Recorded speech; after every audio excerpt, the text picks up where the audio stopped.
we got to talk about my guy, Jameis Winston. A lot of you guys need to go ahead and apologize to Jameis Winston. All I heard throughout the offseason was, JT, you're just so biased because you're a Jameis Winston fan. He's your favorite player. He sucks. He's not going to be good. The Saints are screwed. And what did Jameis Winston do week 1 against Green Bay? Oh, he outplayed Aaron Rodgers, the bad man. Aaron Rodgers was really looking like a bad man on Sunday because he wasn't good at all. He threw 2 picks. Didn't do anything. Meanwhile, my guy Jameis Winston went 14 of 20 for 148 passing yards and 5 passing touchdowns, and also ran for 37 rushing yards.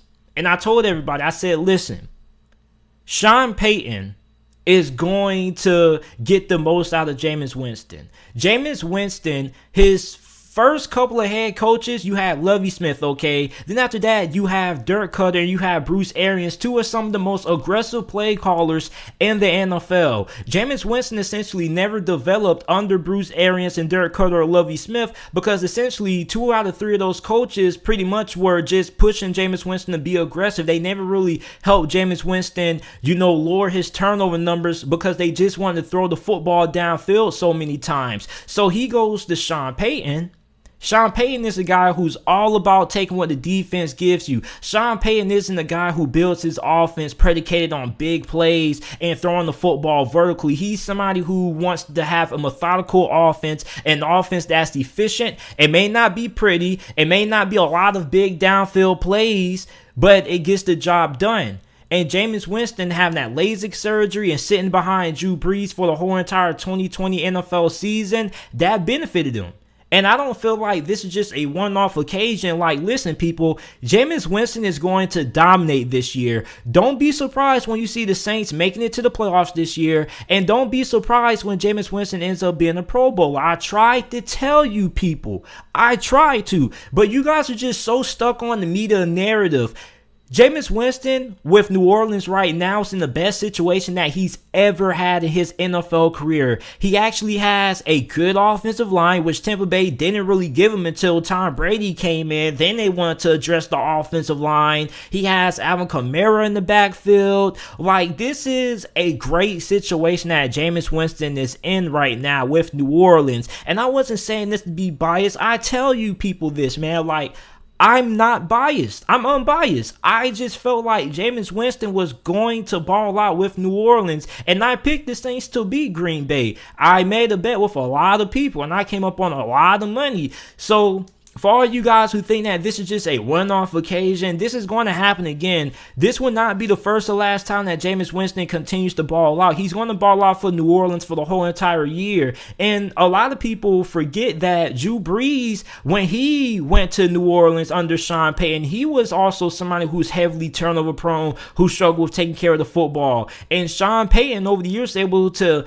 help calm that down. Now, Jameis Winston still is going to have some games when, he's throwing the football, he's pushing the issue, but yesterday or Sunday afternoon, I saw a different Jameis Winston. I saw a Jameis Winston that was going through all his reads, and I saw a Jameis Winston that was making smart decisions with the football. There was one play where Jameis Winston threw the ball out of bounds. Like, this is the best play of the game in my opinion, and it wasn't even a completion, it was an incompletion. Jameis Winston was going through all his reads. He went through his first read, his second read, and his third read. Nobody was open.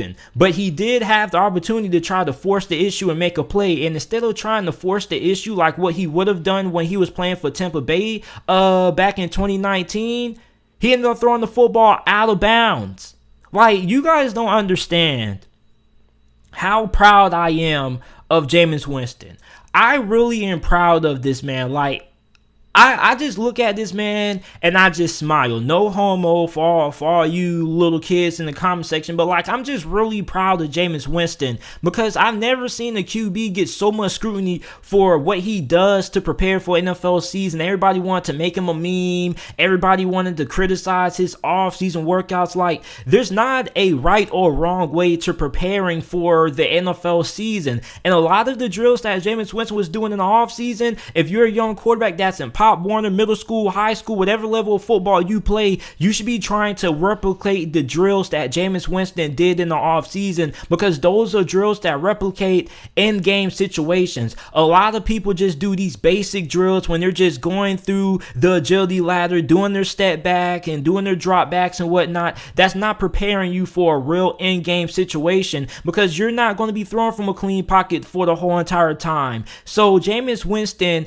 I'm so proud of this man. Like, I'm so happy for Jameis Winston. He got shitted on so many times by people in the national media saying the Saints weren't going to do anything. And I don't really think anybody really chose New Orleans to beat Green Bay. Only a handful of people. I've been on this Jameis Winston bandwagon for over the last 4 or 5 years. Jameis Winston has never let me down, and I will continue to put my faith and my trust and my money on Jameis Winston as long as he is a quarterback for the New Orleans Saints. I am really extremely proud of Jameis Winston and the performance that he had against the Green Bay Packers. And you want to know what's even better? Jameis Winston didn't have to do all that much. He only threw the ball 20 times.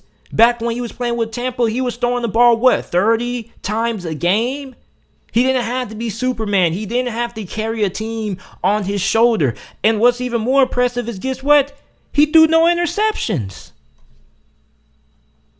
I've been trying to nail this in people's heads, man. Like, stop listening to the national media of narratives that Jameis Winston is what he is. People can change.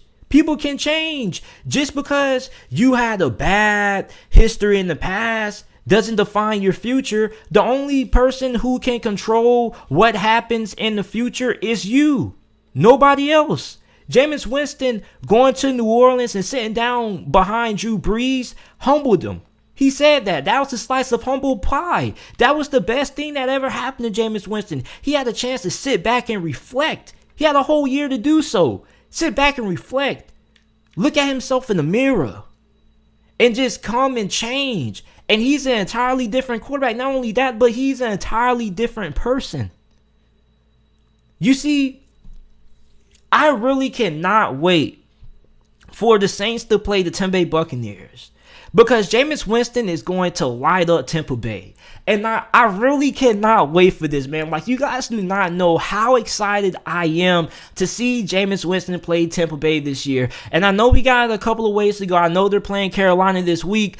But listen, man, the Jameis Winston ride is not over. We're just getting ready. I'm trying to tell you people, man, Jameis Winston is about to go off this year. He is. And on top of that, you want to know what he did? I don't think, unless you're a Saints fan, you can name me one wide receiver on the New Orleans Saints right now other than Michael Thomas, who played. I don't think you can. Jameis Winston makes the people around him better. That's what I've been trying to tell you guys. Brashard Perryman was a bust until he got to Tampa Bay. He goes to Tampa Bay. And Jameis Winston reunites his career. What has Brashard Perryman done ever since he left Tampa Bay? Nothing. Went to the Jets. Got cut by the Lions recently. Jameis Winston elevates the players around him. He didn't do this with a Chris Godwin or Mike Evans or O.J. Howard. Most of the guys who were playing wide receiver for New Orleans, you never probably even heard of. And you probably don't even know about. So Jameis Winston did this with a not so great group of wide receivers. But it doesn't matter, because as long as you have a good coaching staff and a good offensive line, you can win games and you can have success. Like, I'm just so proud of Jameis Winston. And not just because I'm a Jameis Winston fan, but I'm really happy to see this man succeed. Literally. Like, at the end of this year, if Jameis Winston continues to play the way that he did, and he will, he's going to end up winning Comeback Player of the Year over Dak Prescott. And he should, because this is going to be one of the most remarkable turnaround stories in NFL history. Got thrown aside by Tampa Bay for Tom Brady. They win the Super Bowl. He has to sit behind Drew Brees for a year. Learn how to get a slice of humble pie. And then he comes out and balls out. He outplayed Aaron Rodgers. He outplayed Aaron Rodgers. Why can't nobody say that? Think about it. Back in 2019, would you ever picture seeing yourself saying, damn, Jameis Winston outplayed Aaron Rodgers? The bad man? One of the most talented QBs in NFL history. Outplayed by Jameis Winston? If I was to tell you before Sunday that Jameis Winston was going to have a better game than Aaron Rodgers, I don't think anybody would believe me. Jameis Winston, man, I'm so happy for this man. And not just because he's my favorite player, I'm so happy for this man as a person. Because I know what he went through was not tough. He had to do a lot of soul searching. He had to change himself. He had to better himself. It's not easy going from the top to being the guy to being the backup. To being the third string QB essentially, because he didn't. Taysom Hill started when Drew Brees got injured. Imagine that. I'm just so happy for Jameis Winston, man. I'm so happy. You guys don't understand how happy I am for Jameis Winston. Jameis Winston is a different QB. I'm just so happy for Jameis Winston, man. I'm so happy. I could almost shed a tear right now. You guys do not know how happy I am for this man. I really am. I'm so proud of what Jameis Winston did Sunday. And this is going to continue. This just isn't no one-off occasion, man. Jameis Winston's about to put the league and a lot of you doubters on notice. And don't try to hop on the Jameis Winston bandwagon. It's too late. You should have hopped on in the offseason. When all y'all were dissing Jameis and laughing at his workout routine, I was telling you guys, Jameis Winston is going to ball out. I've been telling you guys. But you guys keep saying, nah, JT, he is what he is. That's like somebody saying you can't change. All you got to do is put the work in. I'm just so happy for Jameis Winston.